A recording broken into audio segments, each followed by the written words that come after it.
Assalamualaikum warahmatullahi wabarakatuh. Selamat datang kembali di channel Pen Invasion, channel yang menyuguhkan video cerita bergambar seputar misteri. Simak terus video dari kami.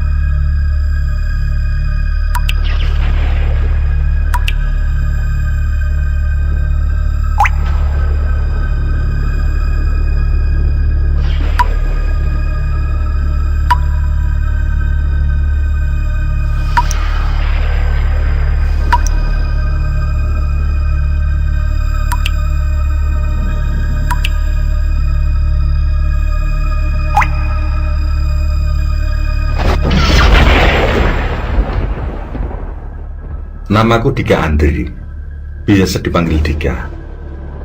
Semenjak kelas 2 SMA, entah mengapa menyukai hal yang berbau mistis. Dan itu membuatku sering mengunjungi lokasi yang dianggap warga berpenghuni gaib.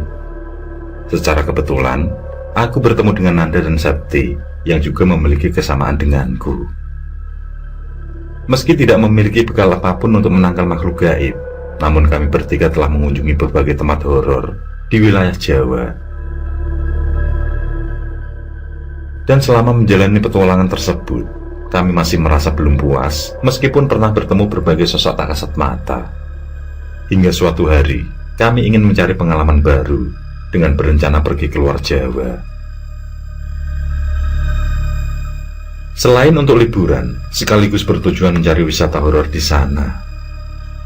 Dan inilah kisahku. Kisah menyeramkan yang pertama kali kualami selama melakukan penjelajahan.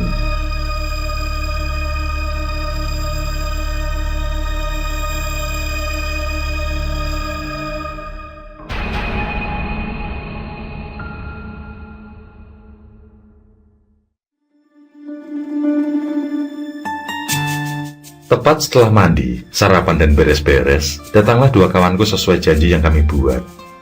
Nanda dan Septi menyuruh taksi untuk menunggu, sedangkan mereka menyusulku ke dalam rumah. Setelah beberapa saat berbasa-basi, kami segera berpamitan pada kedua orang tuaku.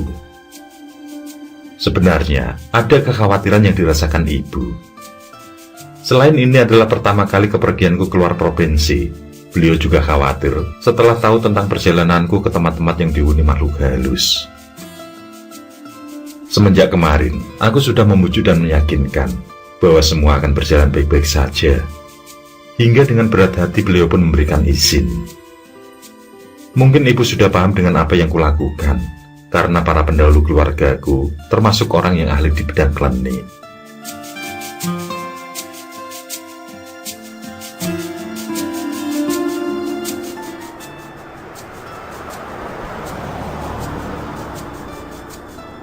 Setelah itu, taksi kembali melaju meninggalkan pandangan ibu yang resah. Dan tak kenapa, perjalanan ke bandara kali ini kurasakan sangat cepat. Begitu juga setelah bayar tiket, pesawat pun sudah siap diisi penumpang. Ya Allah, berilah keselamatan batinku sebelum naik pesawat.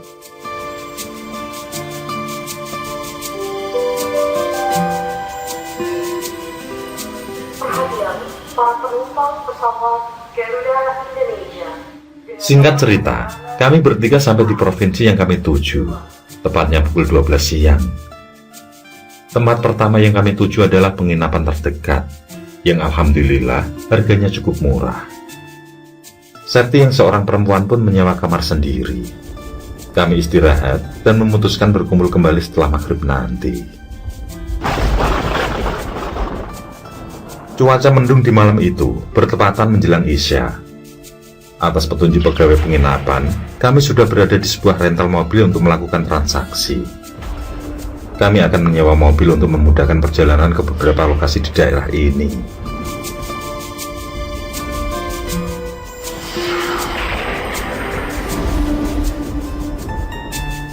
Setelah memenuhi persyaratan, kami memilih salah satu mobil, lalu memulai perjalanan di malam hari.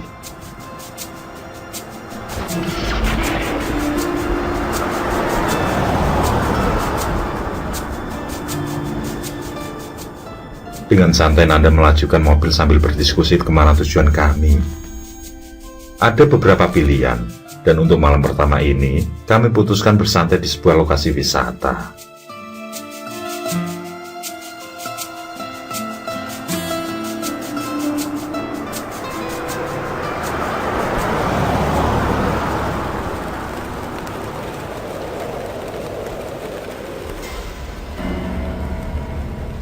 Namun ketika sampai di daerah yang berada di batas kota, mendadak hujan turun lebat disertai angin kencang. Aku yang khawatir kalau ada hal buruk menimpa pada mobil sewaan, segera mengajak kedua kawanku untuk berteduh terlebih dahulu. Mobil berbelok pada sebuah bangunan di sisi kiri jalan. Kemudian kami putuskan untuk turun dan menunggu angin mereda.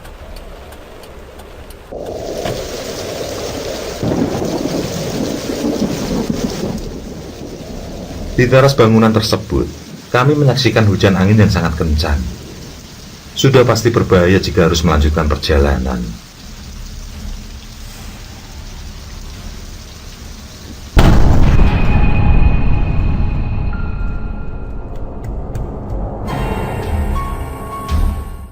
Sejenak kemudian, kami dikejutkan dengan suara seperti ledakan dari dalam bangunan. Seketika, kami menoleh, dan pandangan pun menyusuri setiap sudutnya.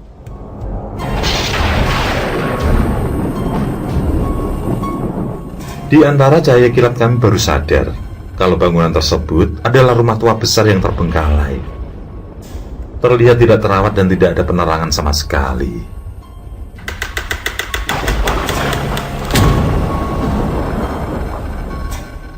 Kami kembali dikejutkan dengan pintu utama yang mendadak terbuka. Mungkin saja disebabkan oleh tiupan angin kencang yang menerpa. Sejenak kami saling pandang. Kemudian entah siapa yang memulai, kami pun masuk ke dalam bangunan tersebut.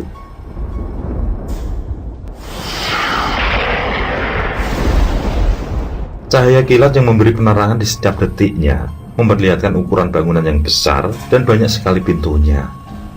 Tampak pula sarang laba-laba di setiap sudut yang ditinggalkan penghuninya. Setelah beberapa saat, aku tersadar kalau kedua kawanku tidak ternampak lagi.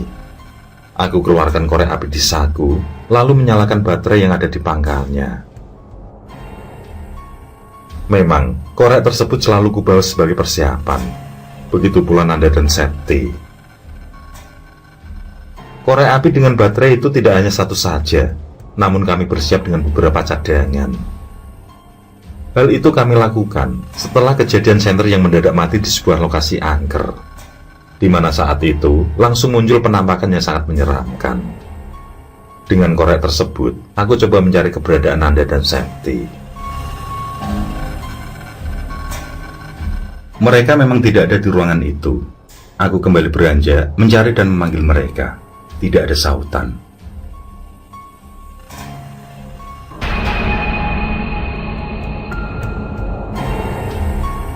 Pada saat masuk ke ruang selanjutnya, aku dikejutkan kemunculan sosok tinggi besar. Namun penampakan di sudut ruangan itu hanya sekejap saja. Makhluk itu menghilang, dan justru berganti dengan suara yang membuatku bergidik. Sangat jelas, terdengar suara riuh orang menangis dan ada pula yang berteriak kesakitan. Aku memutuskan mundur hendak berbalik. Berbarengan dengan itu, kemunculan Nanda dan Septi dari belakang membuatku terkaget bukan kepalang. Kami saling terheran karena tadinya telah terpisah dengan sendiri tanpa sebab. Kami melupakan kejadian itu, kemudian hendak melangkah berbalik. Namun tiba-tiba, tercium bau anjir yang sangat menyengat. Disusul kemudian tetes demi tetes air merembes di langit-langit ruangan. Semakin lama semakin deras. Kami pun segera mundur menghindar. Setelah kami lihat dengan sesama, ternyata yang menetes adalah darah kental. Mungkin itulah penyebab aroma anjir yang menyeruak. Sesaat kemudian, kami dikejutkan dengan suara keras yang ternyata ada di satu bagian internet yang jebol. Tampak terjatuh beberapa kepala manusia dengan dipenuhi darah. Segera kami keluar ruangan untuk kembali keluar. Akan tetapi, pintu yang kami cari tidak kami temukan. Setiap kali membuka pintu, kami memasuki ruangan lain, yang mana pasti ada beberapa kepala manusia di setiap ruangannya.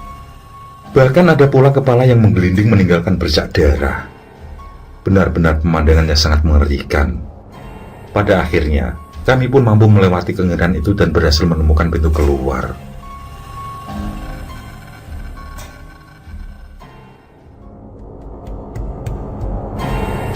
Tapi alangkah terkejutnya ketika sadar kalau Nanda tidak ada bersamaku.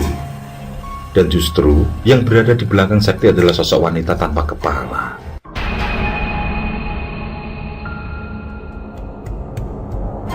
Terlihat darah terus keluar dari lehernya. Dengan nafas tersengal diliputi kepanikan, aku dan Sakti terpaku, tidak bisa bergerak sedikit pun. Hingga akhirnya, bersamaan dengan hujan yang reda, sosok tersebut lenyap dengan sendirinya.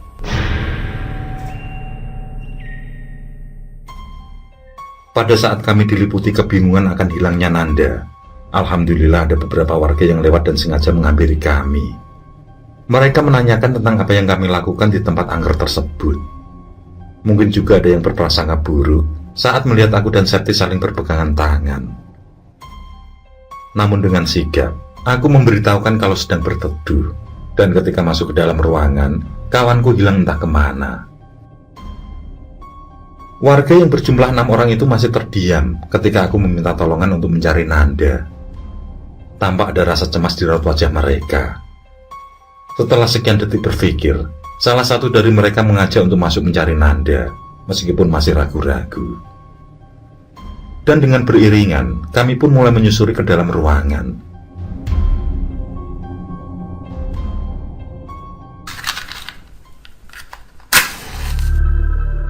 Korek api aku bagikan sebagai penerangan mereka. Aku dan Sakti saling bersahutan memanggil Nanda. Namun sampai di beberapa ruangan tidak juga terdengar sahutan. Sedangkan darah dan kepala yang tadinya ternampak di setiap tempat, kali ini sudah tidak ada lagi. Suasana hening, seperti tempat-tempat angker pada umumnya.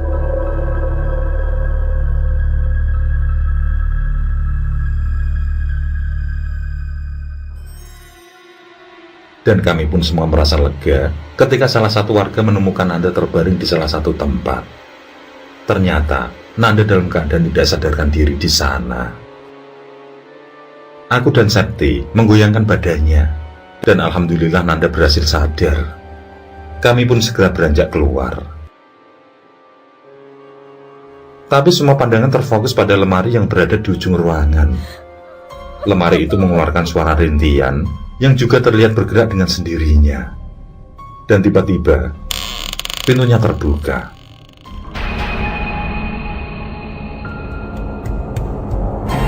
Disusul kemudian kepala yang berlumuran darah keluar dari dalam dan menggelinding. Kami semua langsung berhambur keluar. Di saat itulah, penampakan kepala kembali terlihat di setiap ruangan yang kami lewati.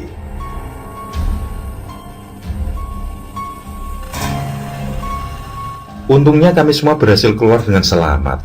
Untuk menghindari hal buruk lain, warga menyuruh kami langsung meninggalkan lokasi bangunan tersebut. Namun untuk menuntaskan rasa penasaran, kami pun memutuskan mencari informasi dari mereka dengan mengajak ngopi di warung terdekat.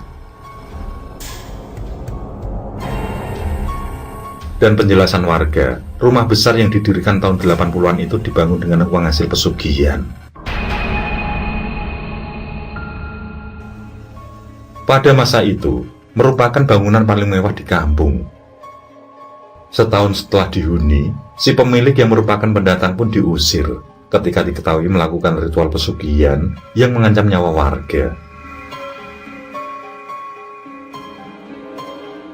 Bukan asal tuduh, tapi dari pengintaian warga, memang benar-benar terbukti jika pesugihan itu telah dilakukan. Setelah kepergian si pemilik yang entah kemana, Selang 3 bulan rumah tersebut pun berganti kepemilikan. Namun setiap kali berganti orang, selalu saja mereka tidak betah dan kembali menjual rumah tersebut. Dan ketika jatuh pada pemilik terakhir, terjadilah perang antara etnis. Banyak sekali suku pendatang menjadi korban keganasan suku lokal. Hal itu juga berdampak pada pemilik rumah mewah tersebut. Setelah sang istri dihabisi dengan dipenggal, sang suami yang berhasil kabur pun meninggalkan bangunan tersebut. Pada akhirnya, rumah besar tersebut kosong dan dijadikan tempat pengumpulan kepala lawan. Setiap kali usai dipenggal, kepala mereka dibuang ke dalam rumah tersebut. Sedangkan tubuhnya dibiarkan bergeletakan di mana-mana, hingga meninggalkan bau busuk menyengat. Hal itu dilakukan agar lawan merasa ketakutan, lalu menyingkir dengan sendiri. Kisah itu pun berakhir setelah pihak militer gabungan melakukan penyisiran. Selama evakuasi di rumah mewah itu berlangsung, banyak aparat yang bergidik ngeri karena saking banyaknya kepala di sana. Dan setelah kerusuhan antar etnis usai, bangunan itu pun tidak lagi berpenghuni, sehingga menjadi semakin angker. Banyak warga yang melihat hal tidak wajar ketika berada di sekitarnya. Selain itu juga, sering terdengar suara riuh orang merintih kesakitan. Hal itulah yang membuat warga tidak berani masuk ke dalam, walaupun hanya sekedar melihat-lihat. Itulah kisah awal mula keangkeran bangunan terbengkalai di batas kota.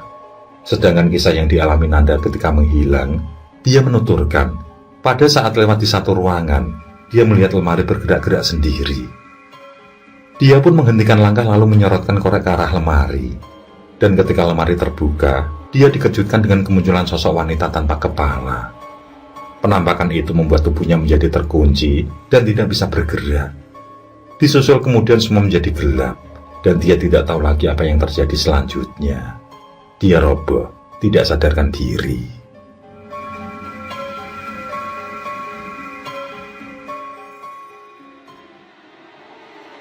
Kejadian itu membuat kami bertiga memilih berwisata saja tanpa mengunjungi lokasi angker lain. Hingga kami pun pulang dengan pengalaman yang sangat berharga, sekaligus pengalaman menyeramkan paling ekstrim yang pernah kami temui. Meskipun begitu, kami tidak juga kapok. Sekitar 3 bulan kemudian, kami bertiga kembali melakukan wisata horor. Dan hal itu terus berlanjut sampai sekarang. Tapi jika sangat ekstrim, tentu kami harus menghindarinya demi keselamatan.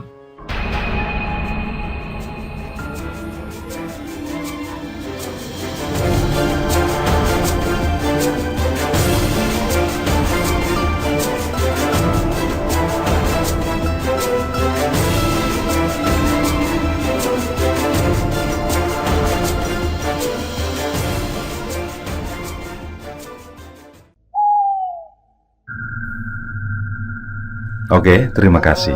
Semoga kawan-kawan terhibur, dan untuk ke depan, semoga channel ini bisa lebih baik lagi.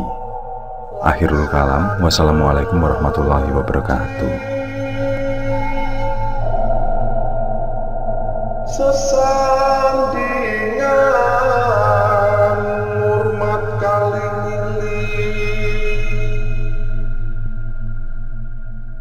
lakukan di muka sana.